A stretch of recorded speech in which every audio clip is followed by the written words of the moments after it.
Hi hello வணக்கம் மக்களே. இது லிரிக்ஸ் மினி எக்ஸ்பிளைன் சிம்பிளி. நான் உங்களுக்கு உதய். இன்னைக்கு நம்ம பார்க்க போற பாட்டு நம்ம தளபதி நடிச்ச ஜனநாயகனோட தளபதியோட கடைசி படமான ஜனநாயகன் படத்துல கூடிய ஒரு பேரே வரலாறு அப்படிங்கிற பாடல் தான். இந்த பாடல் படத்துக்கு சம்பந்தமா இருக்கோ இல்லையோ நம்ம தளபதியோட அரசியலுக்கு சம்பந்தமா வரிகள் எல்லாம் கொண்டு எழுதியிருக்காங்க.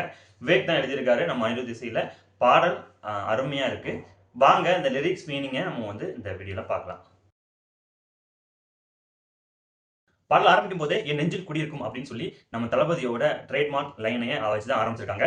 ஆரம்பிக்கும் போதே பாட்டு தளபதியை எப்படியாவது மக்களோட ஆதரவுல தலைமையில அமர்த்தணும், அதாவது சேர்ல அமர்த்தணும் அப்படிங்கிற மீனிங்ல தான் ஆரம்பிச்சிருக்காங்க. ஒரு பேரே வரலாறு, அழிச்சாலும் அழியாது, அவன் தான் ஜனநாயகன். இந்த பேர் விஜய் அப்படிங்கிற தளபதி விஜய் அப்படிங்கிற பேர் வரலாறு அப்படின்னு சொல்றாங்க. இது அழிச்சாலும் அழியாது, வரலாற்றுல இடம்பெறக்கூடிய பேரு. அவர் தான் நாளைய தமிழகத்தோட தலைவர் அப்படிங்கிற மீனிங்ல இந்த லைன் எழுதியிருக்காங்க. நம்ம மக்கள் நினைக்காம ஒரு மாற்றம் பிறக்காது, தரவன் தான் தரமானவன். மக்கள் தானே ஓட்டு போட்டு தேர்ந்தெடுக்கணும். அவங்க நினைக்கல அப்படின்னா, அவங்க பழையபடி மறுபடியும் ரெண்டு கட்சிக்கும் மாறி மாறி வாக்களிச்சுட்டு இருந்தாங்க அப்படின்னா மாற்றம் வரப்போறது இல்லை. மாற்றம் தரதுக்கு பதிலுக்கா நம்ம தலைவன் அப்படின்னு சொல்லி இந்த லைன் சொல்லுது.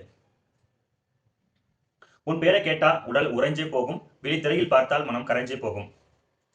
உன் பேரை கேட்டாலே உன் மனசு அப்படியே ஒரு மாதிரி ஸ்டன் ஆகி நின்றும். அதாவது உன்னோட திரையில உன்னோட முகத்தை பார்த்தாலே உயிரே போகும் அப்படிங்கிற மாதிரி, மனம் கரைஞ்சே போகும் அப்படிங்கிற மாதிரி சொல்லியிருக்காங்க. நீ தூணா நின்னா ஒரு இனமே வாழும், நீ தூரம் போனா எங்க உயிரே போகும் அப்படிங்கிறது.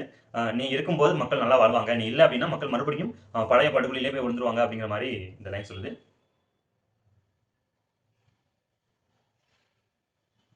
இப்ப விஜய் நம்ம கிட்ட சொல்ல மக்களை பார்த்து சொல்ற மாதிரி ஒரு லைன் எழுதியிருக்காங்க. எப்படின்னா, உனக்கே ஒரு யுத்தம் இனியே, உயிரே உடல் ரத்த துளியே, வருவேன் ஒரு பக்க துணையே, உயிரின் உயிரே. நீங்க என்னோட உயிரின் உயிர். உங்களுக்கு இப்ப ஒரு யுத்தம் நடக்க போற ஒரு யுத்த களத்துல நீங்க போரிட தயாரா இருங்க, உங்களுக்கு பக்கபலமா நான் இருக்க போறேன் அப்படிங்கிற மீனிங்க மறைமுகமா சொல்லியிருக்காங்க. அழியாது இந்த வாழின் கதையே, முடியாது இந்த இரத்த கரையே, களத்தில் இவன் இருக்கும் வரையே இருக்கும் பயமே. எதிரிகளுக்கு களத்துல இருக்கும்போது, களத்துல நம்ம விஜய் இருக்கும்போது எதிரிகளுக்கு மிகப்பெரிய பயம் இருக்கும் மனசுக்குள்ள. இந்த இரத்த கரை எப்பவும் நிக்க வைக்க போறது இல்லை, இந்த போரும் இந்த சண்டையும் எப்பவும் ஓய போறது இல்லை, நியாயத்துக்காக குரல் கொடுத்துக்கிட்டே இருப்பாரு அப்படிங்கிற மீனிங்ல எழுதியிருக்காங்க. இவன் வெறி ஓங்காதே, இவன் வெறி உறங்காதே, இவன் குடி இறங்காதே, இவன் முடி வணங்காதே, புயல் தலை கோதாதே. அதாவது இவனோட வெறி இப்போ அடங்க போறது கிடையாது, மக்களுக்காக குரல் கொடுப்பான் அப்படின்ட்டு. இவனோட கொடி இறங்காது, இவன் ஒரு தலைவன், தலைவனோட கொடி எப்பவுமே இறங்காது, இவன் கொடி தான் அங்க பறக்கும்.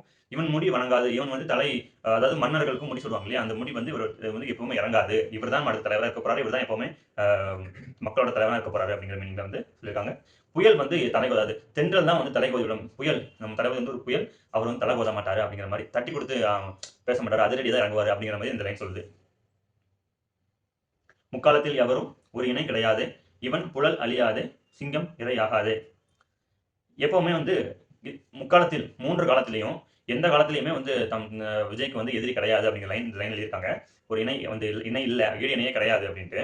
சிங்கம் இரையாகாது, ஆடுதான் பலியாகும், சிங்கம் நம்ம நாள் சிங்கம் அவர் பலியாக மாட்டார் அப்படின்னு லைன் எழுதியிருக்காங்க. கோடி மாலைகள் நீயும் எங்க போன போதும், போகும் வழியே எங்க வெளியே ஒரு மலையாய் தெரிக்கும். நீ எங்க போனாலும் உனக்கு வரவேற்பு கிடைக்குது, கோடிக்கணக்கான மாலைகள் உன் கழுத்துல விழுது. நீ எங்க போனாலும் மக்களோட விழிகள் உனக்கு ஒரு மலையா, அவ்வளோ கோடி மக்கள் அவ்வளோ கோடி மக்கள் உன்னை வரவேற்கிறாங்க, மலை வரவேற்கிறத போல அவனை வரவேற்கிறாங்க. தந்த சந்தோஷம் நாங்க நன்றி சொல்லும் நேரம், எங்க மனமே உன்ன தினமும் எங்க கனவா சுமக்கும். நீ எனக்கு இவ்வளவு நாள் திரைப்படங்கள் மூலமா சந்தோஷத்தை கொடுத்துட்டேன். நாங்க நன்றி சொல்லும் நேரம், இப்போ நன்றி சொல்றதுக்காக உன்னை வரவேற்கிறோம். எங்க மனமே உன்ன தினமே எங்க கனவா சுமக்கும். இதெல்லாம் எங்களோட கனவு, நீ தலைவன் ஆகணும் கனவுன்னு மக்கள் பாடுற மாதிரி இதுல எழுதியிருக்காங்க. கடைசியா முடியும் போது தளபதி தளபதி அப்படின்னு சொல்லி முடிக்கிறாங்க. இந்த பாட்டை பொறுத்த வரைக்கும் இது ஒரு அஜெண்டா பாடல் அப்படின்னு சொல்லலாம். அஜெண்டா அப்படிங்கிறது ஒரு தாவேகா கட்சி ஒரு சார்பில் ஒரு பாடல் எழுதியிருந்தா எப்படி இருக்கும் அப்படிங்கிறது. இது ரசிகர்களுக்கான பாடல் அப்படின்னு சொல்லி மலுப்பினாலுமே கூட இது மக்களுக்கு ஒரு ஒரு தூது போற மாதிரி ஒரு பாடல் தான். இந்த பாடலை பொறுத்த வரைக்கும் நம்ம விஜய் மக்கள்கிட்ட பேசுற மாதிரியும், மக்களே விஜய்கிட்ட பதில் சொல்ற மாதிரி, நீங்க வரணும், இங்க வரணும் அப்படிங்கிற மாதிரி ஒரு அரசியல் பாடலா தான் இருக்கு. இதே மாதிரி பாடல்கள் ஆரம்ப காலத்துல எம்ஜிஆர் பயன்படுத்தி அரசியலுக்கு வந்தாரு. அதுக்கப்புறம் ரஜினி நிறைய வாட்டி இந்த பாடல்களை பயன்படுத்திருக்காரு. இதே மாதிரி பாடல்கள் தத்துவ பாடல்கள் பேர்ல மக்கள் ரொம்ப கஷ்டப்படுறாங்க, நீ தான் அரசியல்ல இருக்க முடியும் அப்படிங்கிற மாதிரி பாடல்கள் ரஜினி படங்கள் இடம்பெற்றிருக்கு. பட் அன்பார்ச்சுனேட்லி ரஜினி பின்வாங்கிட்டாரு, அரசியல் வரல. இந்த முறை விஜய் ஒரு கை பார்த்தலான்னு இறங்கியிருக்காரு. அவருக்கு நீங்க சப்போர்ட் பண்ணுவீங்களா இல்லையா அப்படிங்கிறத கீழே கமெண்ட்ல சொல்லுங்க. அவருக்கு எவ்வளவு ஓட்டு வரும் அப்படின்னு தெரியல, பட் இந்த வீடியோக்கு எவ்வளவு ஓட்டு வருது அப்படிங்கிறத பொறுத்து அவருக்கு எவ்வளவு சப்போர்ட்டர்ஸ் இருக்காங்க, எவ்வளவு பேர் அவரோட ஃபாலோவர்ஸ் பண்றீங்க அப்படிங்கிறத நம்ம தெரிஞ்சுக்கலாம். கீழே கமெண்ட்ல சொல்லுங்க. வீடியோக்கு லைக் பண்ண மறந்துடாதீங்க. இதே மாதிரி நிறைய வீடியோக்கள் அடுத்தடுத்து நம்ம தொடர்ந்து போட போறோம். லிரிக்ஸ் மினி எக்ஸ்பிளைன் சேனலை ஃபாலோ பண்ணுங்க. தேங்க்யூ.